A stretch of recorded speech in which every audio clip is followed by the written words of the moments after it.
ಸಂಸ್ಕೃತಕ್ಕೆ ಹೆಚ್ಚಿನ ಉತ್ತೇಜನ ನೀಡಬೇಕು ಎಂದು ಆಗ್ರಹಿಸಿದ ಬಿಜೆಪಿ ಹಿರಿಯ ನಾಯಕ ಮುರಳಿ ಮನೋಹರ್ ಜೋಶಿ, ಭಾರತ ಈಗ ವಿಶ್ವಗುರು ಅಲ್ಲ, ಈ ಪದವನ್ನು ಬಳಸಬಾರದು ಎಂದು ಅಭಿಪ್ರಾಯಪಟ್ಟಿದ್ದಾರೆ.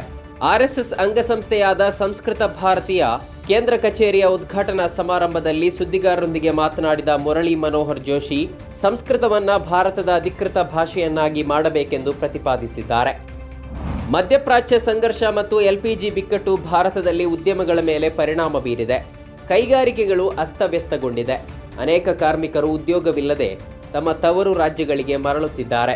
ರವಿವಾರ ಸೂರತ್ನ ಉದ್ನಾ ರೈಲು ನಿಲ್ದಾಣದಲ್ಲಿ ಸಾವಿರಾರು ವಲಸೆ ಕಾರ್ಮಿಕರು ಜಮಾಯಿಸಿದ್ದರು. ಅವರು ಉತ್ತರ ಪ್ರದೇಶ ಮತ್ತು ಬಿಹಾರಕ್ಕೆ ಹೋಗುವ ರೈಲುಗಳನ್ನು ಹತ್ತಲು ಪ್ರಯತ್ನಿಸಿದಾಗ ನೂಕುನುಗ್ಗಲು ಉಂಟಾಗಿ ಪರಿಸ್ಥಿತಿ ನಿಯಂತ್ರಣ ತಪ್ಪಿದೆ. ಜನರನ್ನ ಚದುರಿಸಲು ಪೊಲೀಸರು ಈ ವೇಳೆ ಲಾಠಿ ಚಾರ್ಜ್ ಮಾಡಿದ್ದಾರೆ.